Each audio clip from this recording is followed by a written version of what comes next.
Hey there, internets. So, I didn't do a video last night because I discovered more stuff I wanted to kind of watch and look into. And it started with an article that I found through the suggested videos or suggested articles. It was a little thing by Newt Gingrich. And I will link all of this to in the description below. And it was talking about a survey Scott Rasmussen said. Then it had a link, of course, in there to some like PDFs, like an abstract of some of what is the article is called "The Elite 1% Behind the Culture War," and then it had a link to some of the slide information breaking some of this down. And I'm not going to just read the article, but it was talking about some of the things that they did to break these this elite 1% behind the culture war. You know, we normally think of the culture warriors as conservatives like Ron DeSantis. Donald Trump embraced the conservative side of the culture war, even though I don't think he's a true believer. Matt Walsh, Jordan Peterson, people who talk about those cultural issues. You go back 20 years, you would include Michael Medved in that. And it was talking about the elite 1%. And you go back, just a few years, you still had Rush Limbaugh around, but about 20, 25 years ago, I was listening to Rush Limbaugh. He said 2% of the people in this country make the decisions. And that seems like a tiny percentage. In a country of 300 million, 2% quickly becomes a larger number. When you think about, you got roughly 260, 270 million adults. Well, you're talking, about 5 million people.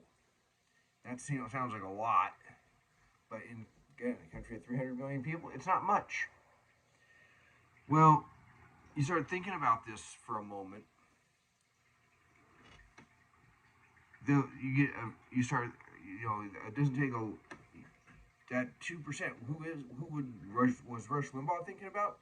Wasn't just thinking about business leaders and a few rich people or a few politicians. It was also who works on campaigns, who shows up to be butts in seats in city council meetings, who shows up to the state legislature if there's a bill going on to say, I think this bill is crap. Because of a lot of pushback, it sounds like they killed rent control in this state for another year, which is a good thing. So that's the 2% I would have always thought about this. This is an elite 1%, because they started noticing that out of every survey they did every week, there's always a few people that seemed more radical than the others. And they started digging into it and narrowing it down, went through a lot of surveys, and then started asking some more questions. And so they narrowed this down to people who had graduate degrees, not just graduate studies, family incomes above $150,000 a year, so well above the median income. They lived in cities with more than 10,000 people per zip code. And I think in some of the other video or podcast stuff that I listened to, Scott Rasmussen talking about that, he actually said more like per square mile. So you're talking like your Seattle, your New York, those kind of places. Because Mount Vernon might qualify, and I wouldn't qualify. I think Mount Vernon is a place that with a lot of the elite. Mount Vernon, Washington, as part of that elite 1%. So they narrowed these people down, and they found some interesting things. The article by Newt Gingrich is going to be the first part, which goes through some of this. But the slides are going to be the next link in, and I'll include links to a link to the site called GoToStage.com. It's got a video with Rasmussen discussing. He's got some questions and answers he does. You can apparently watch it for free. You do have to give him your email address, but some of the interesting parts to this is he starts, who are these people? Well, these people, they are these intellectual elites, an intelligentsia. They have postgraduate degrees, densely populated urban areas. They had 20 surveys to come up with this 1%. And he said he did have breakdowns by party, but then you start getting really small sample sizes. I would like to see some of these breakdowns by party because we might find out that some of these elite 1% are well to the right or that they're a bunch of rhinos. He said they're as far from the average Republican as this elite 1% is from the average Democrat. In the elite, almost all voters, Biden's approval rating is 41%. Among this elite 1%, it's 82%. By party affiliation, there's 73% say they're Democrats. So that shrinks. That's well over the general population, way over.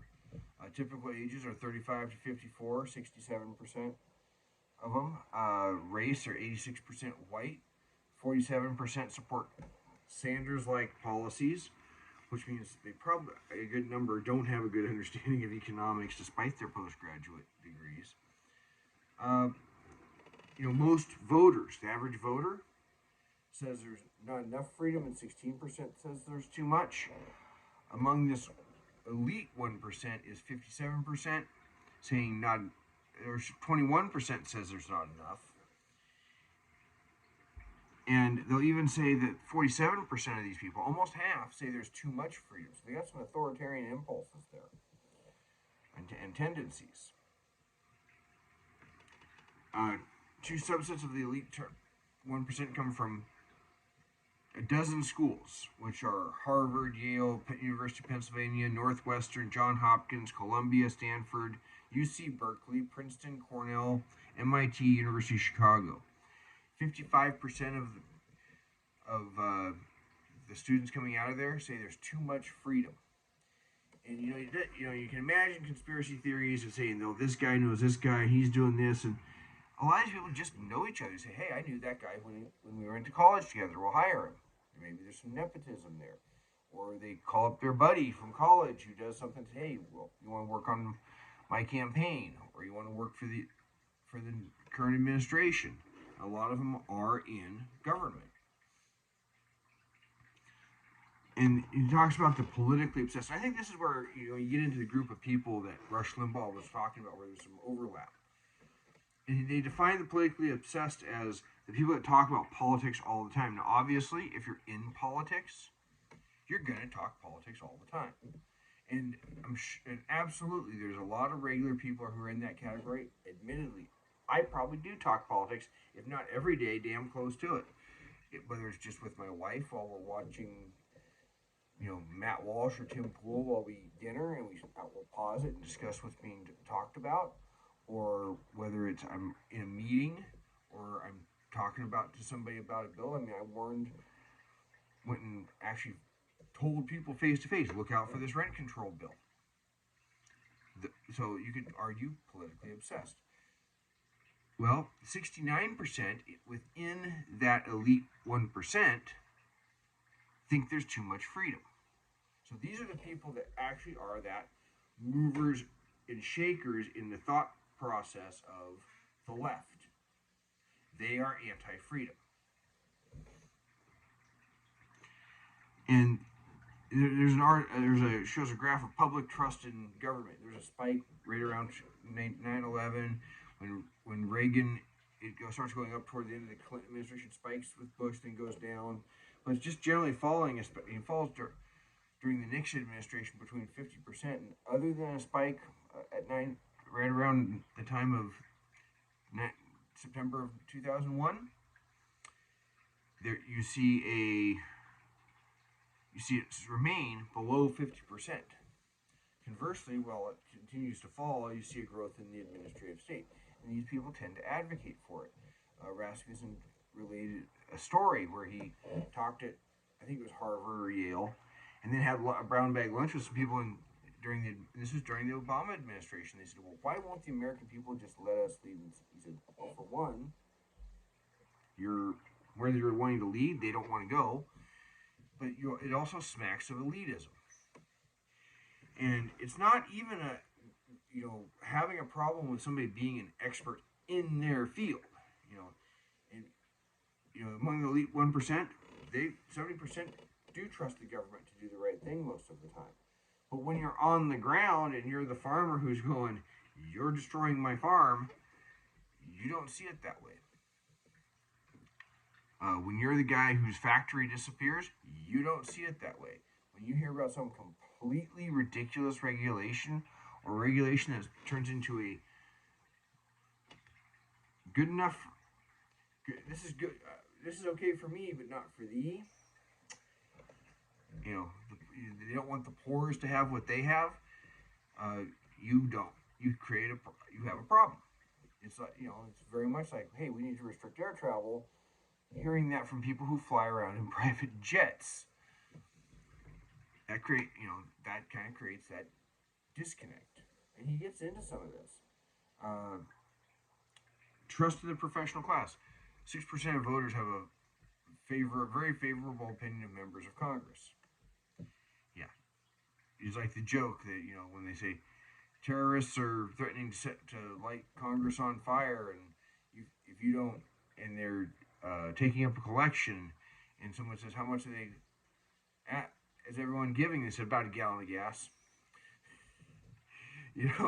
People don't look on Congress too well.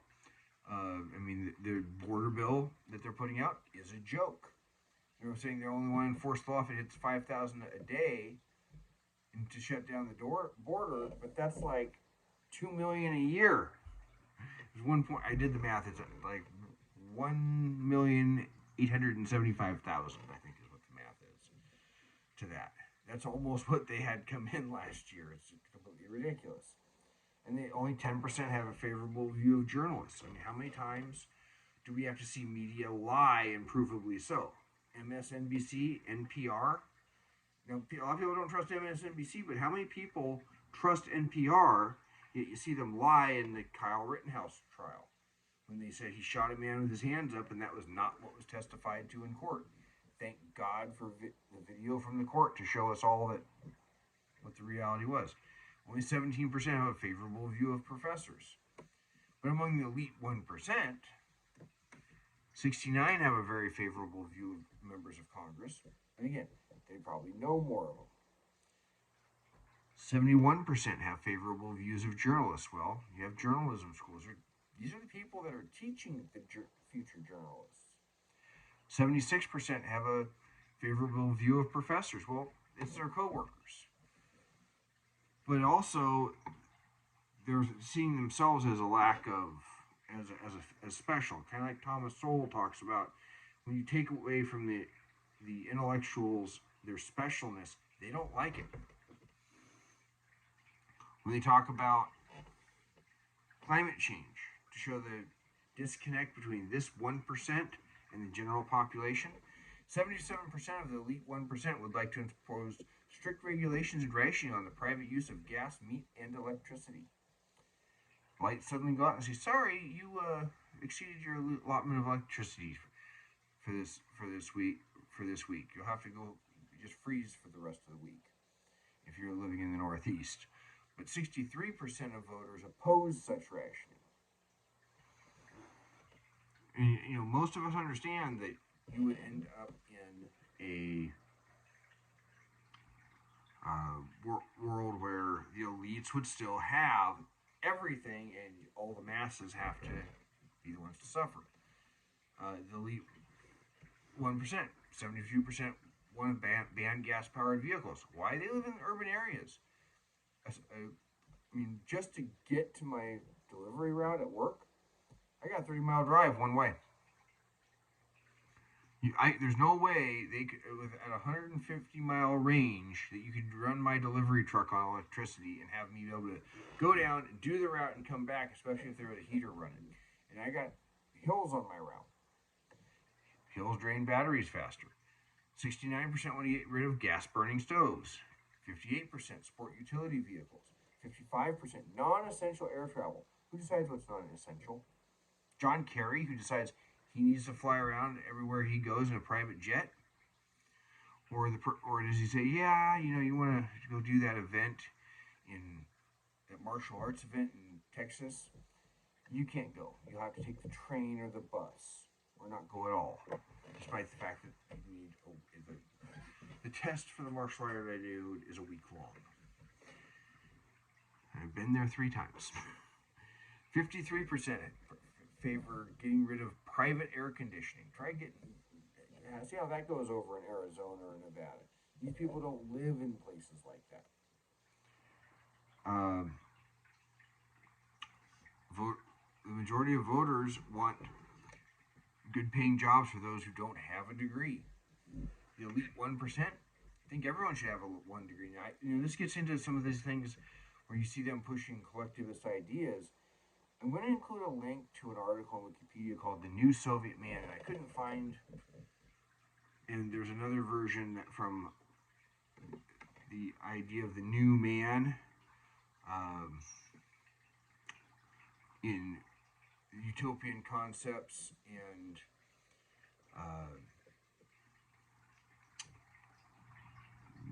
or the idea of, and this idea that, the new Soviet man would be selfless and educated, and he would work hard and respect the private property or the public properties. And of course, there was another version of that was a little more called Homo Sovieticus. That was the reality of socialism, where nobody respected anything and go ahead and steal if you can, and lack of initiative, and whole host of things to just passively obey. I'm not going to link to that, but you can look it up. I think there is a link to it in the New Soviet Man article on Wikipedia. But this idea that you're going to reshape humanity through that. And honestly, the idea of forcing everyone to take a degree, I remember several years ago reading an article where a bunch of socialistic students wanted to ban the writings of F.A. Hayek from the very school in Britain that he taught at. They want, at another university, a bunch of sociology students or political science students wanted to make engineering students read Karl Marx. It's like, we have to indoctrinate you even if you're not in the right department for us to reach you. And that's the whole idea of this, and the Nazis had a version of that where it was more race-based, but it was all about, the new, man international socialism would be much the same as the new Soviet man. But of course, he would be blonde-haired and blue-eyed, and they were always showing a physically fit person, especially the National Socialists. And I think the elite 1% want to push that crap. But there is that idea is around. The fascists have a version of it. The transhumanists have a version of it. Also, I'll include a link to the new man concept. But this is where they're going and what they think. But they really do think that they are better than the rest of you. Woodrow Wilson, he was a big push of this. Complaining that some citizens of this country have never got beyond the Declaration of Independence. Yes, we have. It's called the Constitution. And the Constitution is our highest law. And you see this in online arguments. And this is where this comes from, is this elite 1% saying, oh, the Constitution, that's so old, it's just a bad idea. It's just randomly arranged. Those men were geniuses to create it, but it gets in the way of this 1% being able to rule. But there's one thing that's really disturbing. And this is what Rasmussen, what really keyed me off to this article. They asked about cheating in elections. Said only 7% of people would rather cheat than lose an election, a close election. And honestly, I've only had one election. It was not 2020, where I am absolutely convinced cheating. I got to vote in, where I'm absolutely convinced cheating happened, and it wasn't 2020. Among the elite 1%, 35% would rather cheat than lose an election. So that means you've got a good a million people in this country that do think cheating is okay in the right cause. This is the ends justifies the means mentality that many on the left have. So it shouldn't come as no shock that they're like, violence in the streets, if it's for our cause, that's just fine. That's why they would let the Summer of Love continue. Let's see, 35. Actually, you're almost talking almost 2 million people at 35%. But among that politically obsessed 1%, which is about 8% of that, so you're still talking thousands of people, 69% would rather cheat than lose in a close election. And I'm sure there's a few Republicans in there, but when you're already talking 73% are Democrats, that's a lot of people. So, and these are all very disturbing things about when you hear this. Now, this is an elite 1% is very, very narrowly tailored to urban areas, making lots of money, all have postgraduate degrees. This is not a bust on the education, but one thing I have noticed about the people that I have known with some degrees, some of them very good people, great people, but some, there's one that if I start getting the better of him in any kind of a debate, he starts like, oh, Patrick, I really would like to see you be deconstructed as a Republican.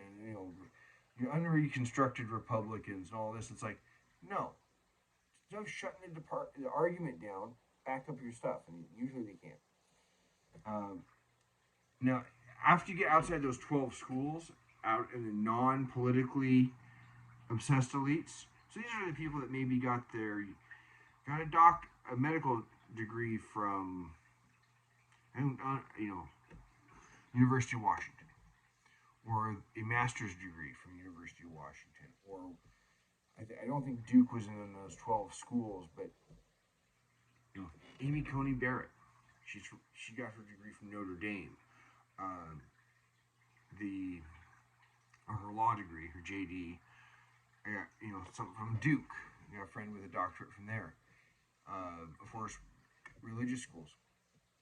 After you get out of there, and it says the non-politically obsessed elites, I don't see a breakdown. I'd be interested on a breakdown of the other elites that are from other schools on some of this, but it says who are politically obsessed.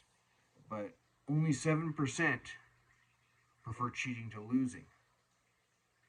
Only 7% have a favorable opinion of members of Congress. That's statistically insignificant from the rest of the country. 58% do not trust the federal government most of the time. A modest plurality believe there is not enough individual freedom. That tells you there's a wide gap of people who say it's okay, we got the right amount. 72% recognize the public doesn't support climate change rationing. And that, where Rasmussen talked about a lot of these people think they're in line with the American people. They're in a very closed environment among their, we all live in our own goldfish bowl. I got a fish tank behind me. My fish at this point, they only know their half dozen zebra danios and the half dozen skirt tetras, which they're all glowfish. In those cases, the two coolie loaches, the angelfish, they have their own interactions in there. They don't know anything but that. If I had a bigger tank and suddenly introduce more fish, the interactions are going to change. You get rid of a species out of there, the interactions change. And that's not all the species I have there. That's just right off the top of my head.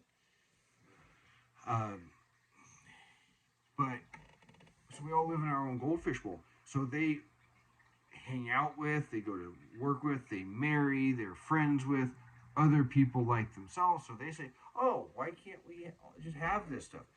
And I remember, it's where people start thinking that they are the center. I was helping somebody move a couple pieces of furniture about 20 years ago. They asked me, you're not going to vote for Bush? And I said, yeah, I am. And she says, well, he's an extremist. Yet John Kerry had the most liberal voting record in both houses of Congress.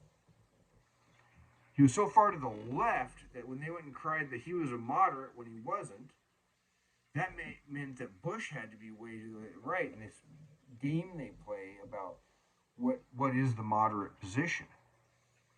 So, you can be far, I'm well to the right, but at least I recognize that I'm well to the right of the general population. These people don't.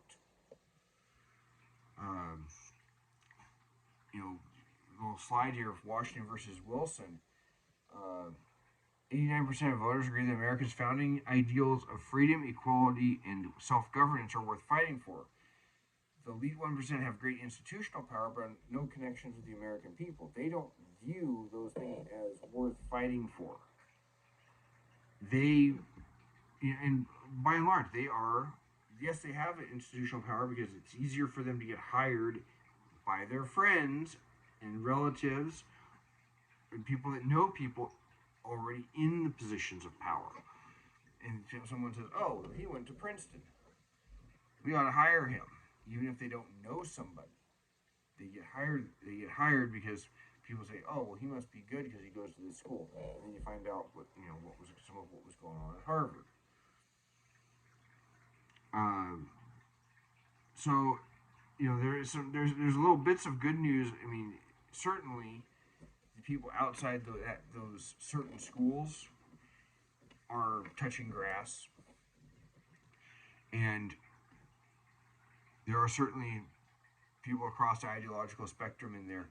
But the very fact that you have people that are teaching your kids, this is your university professors that would teach your kids it's okay to cheat if it wins you a close election because we want power that much. I've often said that Democrats are a bunch of megalomaniacs who just want power, and this is why I believe it. When gaining power is more important or is an end to itself, that's a problem. When you're talking about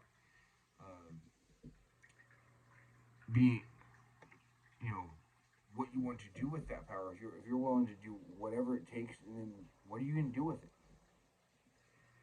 The ends cannot be allowed to justify the means.